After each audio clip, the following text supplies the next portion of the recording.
how I moved into this beautiful intuitive eating wellness-based journey. And again, it was not easy. It did not happen overnight. This took me years.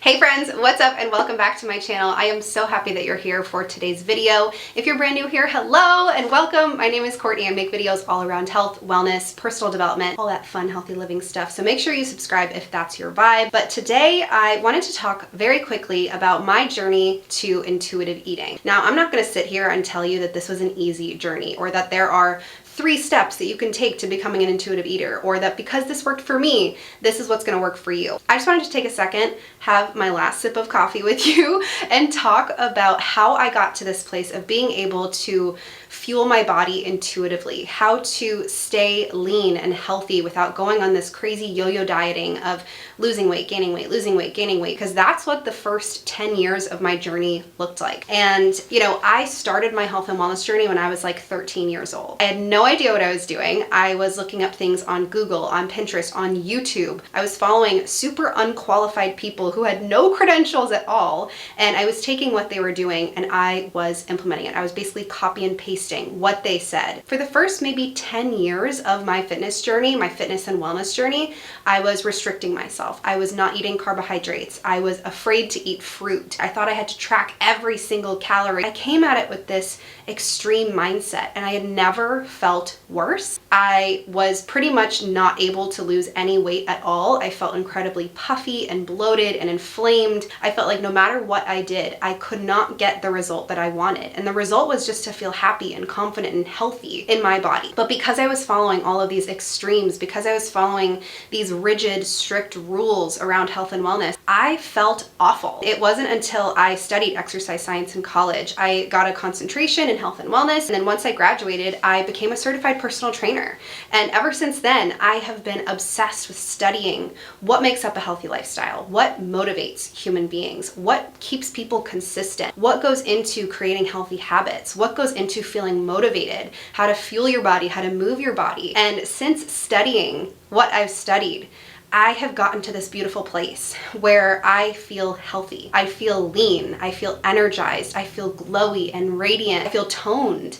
And again, I spent so long in my journey not feeling that way. And I just want to share with you some of the main things that I implemented that really helped me get to this place. So the first thing I did is that I took what I previously knew from influencers, from YouTube, from Pinterest, from magazines back in the day, and I threw it out the window. I knew that what I was doing previously just was not working for me. So the first thing that really helped me was just wiping the slate clean and saying, whatever I've been following, it has not been working for me, and I am willing to take a different approach. I am willing to rewire my brain, rewire my thought process, and the stories I'm telling myself, the beliefs I have about health and wellness. So I started off with saying what beliefs, what approaches, what protocols are no longer serving me. This meant not trying to restrict myself anymore. It meant not cutting out food groups, not cutting out sugar and fruit. I knew that those ways hadn't served me in the past, and I decided that I was just done with those ways. The next thing that helped me was I started to track macros. Now, some people are divided on this. I believe that everyone should track macros for a period of time. Before I tracked macros, I had no idea what portion control was. I had no idea how many carbs my body actually needed to start feeling energized and lean and healthy. I was so afraid of food that for me, tracking macros and seeing how much my body should be eating was very freeing. It was very nourishing to me at first, because I was like, oh my God, I can eat food. I can eat carbs. I can eat sugar. As long as it fits into my macros, it's within my numbers, I can fit this food in. And that was such a beautiful feeling to me at first, knowing that, okay, I can eat food and it's actually going to help me get the results that I'm looking for. So I started tracking macros. I started tracking them inside of my fitness pal. I started to work with some coaches. I started to learn about macros on my own, started to experiment a little bit. And for the first probably 2 years of tracking macros, I really tracked them. Like, I was tracking everything when I went out to eat. I was weighing everything at home. And that's where I think people get a little divided when it comes to macros. It can get a little bit obsessive. So I tell my clients inside of my program, you know, you don't have to track macros for the rest of your life. You don't have to track macros for a month or 6 months. You can track macros for 1 week. But I want you to start to show yourself and provide the physical evidence to your body and your brain that you deserve this food. You deserve nourishment. You deserve calories and carbs and fat and protein. And you need enough of those nutrients in order to actually feel good and to see the change that you're looking for. So after those 2 years, I was realizing that it was becoming a little bit of an obsession. I was so obsessed with tracking every single thing in MyFitnessPal, and I wanted to take a more free, laid back, again, kind of wellness-based approach. So I stopped tracking macros and I started to be really mindful of those macros, be really aware of my goals and my numbers, but I wasn't tracking them to a T. So I started keeping a food journal. I started just taking 5 minutes in the morning, 5 minutes at night, and saying, okay, what did my meals look like throughout the day? I was a little low on protein, I was a little high on fat. Here's where I can make improvements tomorrow. Track macros for a period of time, show yourself, even for a day, what portion control looks like, what the amount of protein you should be getting looks like, what the amount of carbs and fat you should be getting looks like, and then remove tracking from your life. I see some coaches that are like, you should track forever, and they're still tracking after 8-10 years. You should be able to take the framework and kind of take those training wheels off at some point. So that is the next thing that really helped me, was tracking macros and then stopping tracking macros, but being intentional and mindful of those macros. The next thing that helped me really move into this intuitive, beautiful place with food and exercise was developing a better relationship with my workouts. I was doing so much cardio before. I was lifting so heavy all the time that I felt like I had no energy.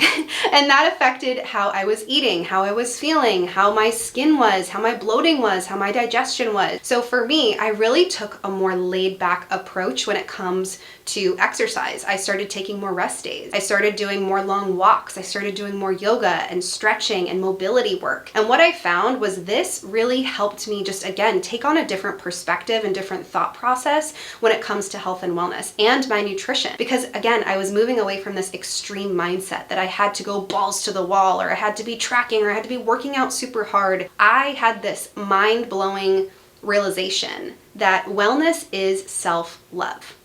Okay? Wellness is self-love. Movement is medicine. Food is fuel for your body. And these mindsets, these perspectives, these new narratives that I was creating around health and wellness, it became incredibly empowering. It became something that I was looking forward to showing up to. And for me, that made such a difference, was having a different energy around it. It wasn't a chore. It wasn't something I was dreading. It was just developing a healthy lifestyle, implementing healthy habits, learning how to nourish my body from the inside out. And that was really where my body, my brain, my energy, everything changed for the better. And the final thing that really helped me move into this intuitive eating phase was really doing the inner healing work. And I don't just mean around your views of health and wellness, but I realized that I was still dealing with a lot of my mental health battles with anxiety and depression. And with those things still lingering in my life, I found that I was taking it out on my body. I found that I was obsessing over macros. I was obsessing over my workouts because I had to control something and put that extreme energy somewhere. So for me, it was really empowering and really powerful when I started to do therapy, when I started to do the inner healing work, reading personal developments, doing meditation, doing personal development podcasts even, doing the inner healing work and really working through some of the things that were still coming up for me allowed me to stop taking such like a intense death grip, like that white knuckle grip on my health and wellness, because I was actually dealing with what was going on beneath the surface. If you need therapy, if you need to reach out to a dietitian, if you need real help inside of your intuitive eating wellness journey, please seek the help that you need. There's no shame in getting, a therapist. There's no shame in working with a dietitian. If you are wanting someone super hands-on inside of your wellness journey, inside of your intuitive eating journey, I recommend you find a registered dietitian. Don't find a nutritionist online. Don't find some intuitive eating coach online. You want to find someone who is really qualified. If you are dealing with eating disorder-like symptoms, if you're dealing with really deep limiting beliefs and really intense feelings and emotions around your health and wellness journey, find a registered dietitian. Reach out to me. I have one that I can refer you to. She's a friend of mine who I absolutely love, and she's super qualified, and she works directly with women to go through these motions with you and to help you rewrite your story with health and wellness. That is another layer of this that can absolutely help you with developing a healthy lifestyle, with moving into this intuitive, beautiful phase of your wellness journey, and it can make such a difference for you.